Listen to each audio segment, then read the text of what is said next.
Oi, gente, estamos passeando por New Orleans. Vamos mostrar um pouquinho da cidade para vocês.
celebrate Mardi Gras. Why don't you go down to New Orleans? Have that easy lunch every night, even a big party in the new parade. Every day, see the Carnival Queen, where you listen to the jazz band on the corner of Charles and French. Why don't you go down to New Orleans? Well, why don't you go down to New Orleans? Why don't you go down to New Orleans?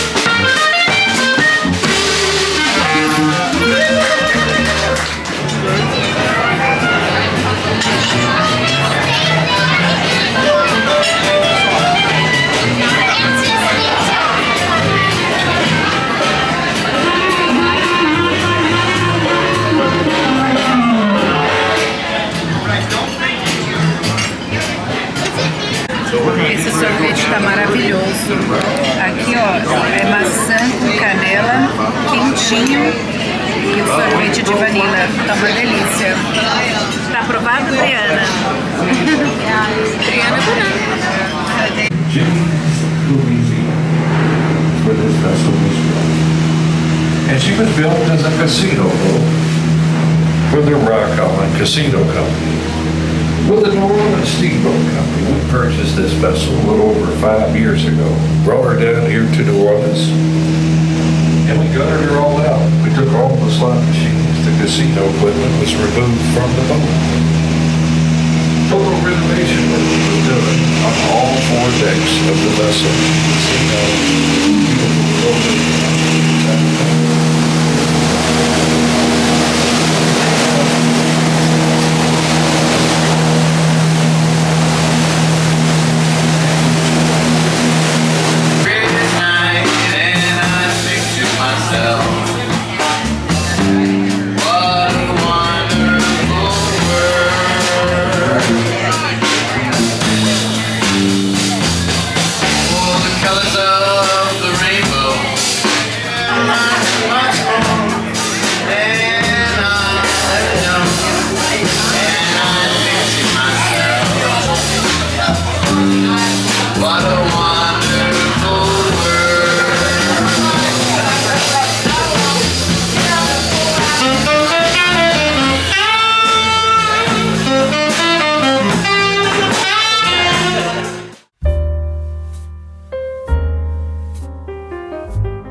Maybe when you flew in, right before you landed, you may have seen, or when you drove, no matter how you drove in, you drove over Lake Pontchartrain to get here, even a tiny bit. Like if you drove in from the west, did y'all drive in from Houston? Yeah. And then right before you get here, you go over the Bonnet Carré Spillway. That's the Lake Pontchartrain. If you drive in from the east, if you drive down, you're driving over the twin spans from Slidell, and you're going over it's massive. It's 630 square miles. But that is access to the Gulf of Mexico, and the Gulf of Mexico goes into Lake Pontchartrain. Lake Pontchartrain has a little bayou. And then so you're kind of close to this area. So they picked this spot. It's a weird spot on a really dangerous river that they couldn't use at the time, but they could get out to the Gulf of Mexico. So that's access. It's on relatively high ground, it's a nosebleed section, about 5-6 feet above sea level, and you could see who was coming at you from either direction because of this bend in the river. So anybody that's coming up the river, you know, like an enemy, the British, the Spanish, whatever's coming up the river, they've got to come around here and they got to swing their tail end out because that's a really steep turn. And they're just kind of creating a broadside. They're creating a target. So you feel kind of safe here. You can see who's coming at you from either direction. And so that's why the French put themselves here. So the river forms the land. So just to really kind of get your bearings here. First of all, no judgments if you don't know exactly where you are in the United States. You're right there, okay? So I brought this out for a field trip one day, and then I was like, you know, I could probably use it on my grown-up tours too, because every now and then somebody's like, I don't know, somewhere in the South. Anyway, you're right there on the Gulf of Mexico. You're right next door to Texas, right? It's a boot-shaped state. You're in the toe of the boot, all right? And then here is the boot. This is Louisiana, a map of Louisiana, all the waterways of Louisiana. And you see down here where we are, it is totally marshy, watery. It's half land, half water, basically. And we are right there between Lake Pontchartrain and the Mississippi River. So that's us, right there. And then if you look in close, you can see a priest over here.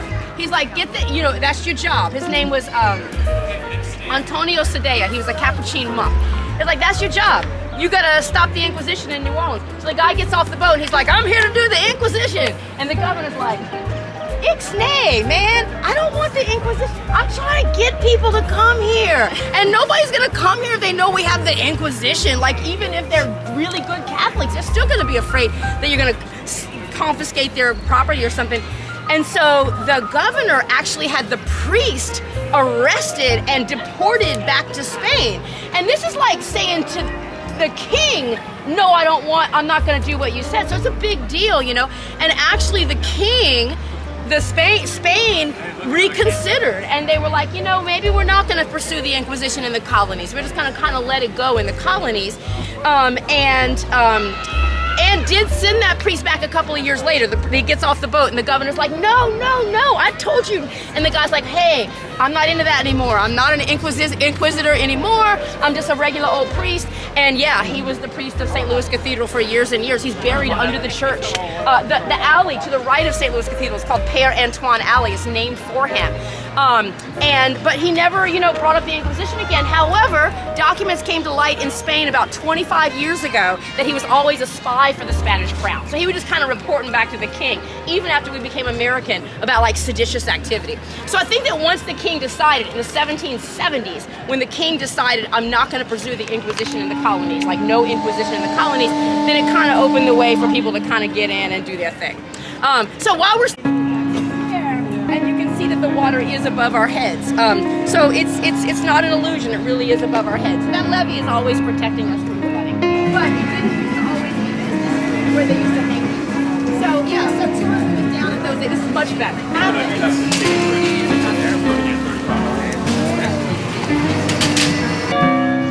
Jackson Square, we're in the square now, and it is flanked by these gorgeous buildings on both sides.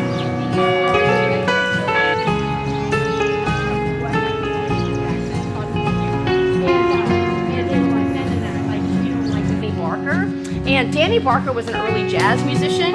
Jazz music, of course, is originated here in New Orleans. Dixieland jazz is what it was called, because we were called Dixieland. And that because the sailors would get, because we didn't have a Federal Reserve notes, we didn't have a national bank, we just had individual states had their own banks. And in Louisiana, it had 10 $10 bill said 10 on one side and Dix, D-I-X on the other side. So we were like Dixieland, like that's what. This is the oldest building in Mississippi. O building mais antigo aqui no Mississippi River. So it was just a short commute, and the nuns live now. It's just a beautiful garden. A lot of weddings out there. Go all the way down the length of the building to kind of hold it up.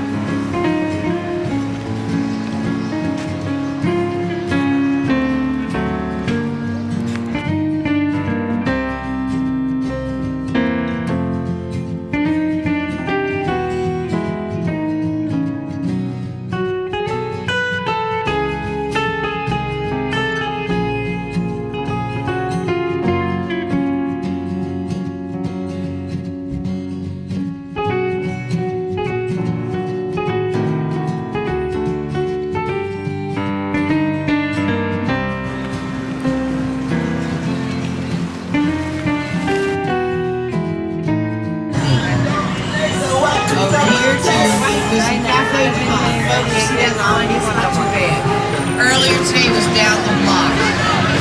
Please do not do that to yourselves. Don't stay in the line. They're open 24 hours a day, 7 days a week. You might see people inside the cemetery. That's our cemetery tours. We do offer those inside the Mason Street station. They're 45-minute tours, and they're guided. They're $25 per person.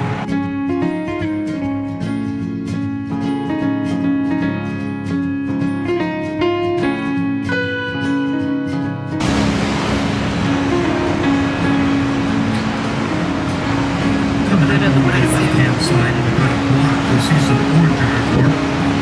That's New Orleanian Al Copeland. And then upstairs in that second-story apartment, that's where Lee Harvey Oswald lived right before he went to Dallas, Texas. 345 miles long. It starts in Lake Itasca, Minnesota, where you can actually walk across it.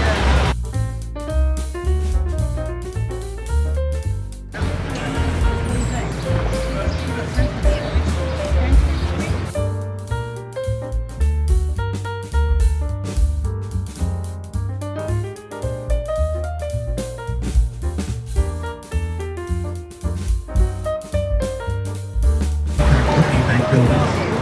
It's 52 stories tall. That is the tallest building in the city. Any other event? Anybody want to try to guess? WrestleMania 3.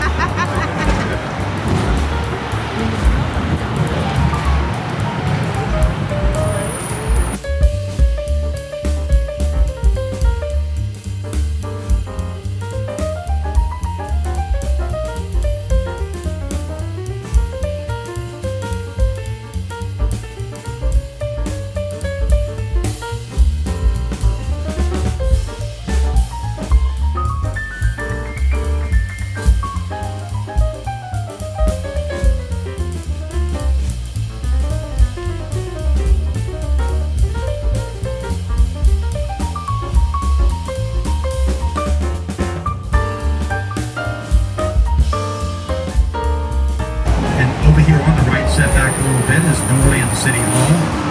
My favorite building, though, is coming up on the left. That's our Louisiana Superdome. We received the New Orleans Saints franchise in 1967. Parece que é só uma parede, ó. We didn't Mas have é o the jeito dome, que but eles we did have construíram. Tulane University Stadium uptown. O ângulo. Anybody Aí wanna guess olhando what daqui, ó, happened on the parece que é very só uma first play of the parede. Saints Não tem nada. in 1967 when they kicked the ball off to us?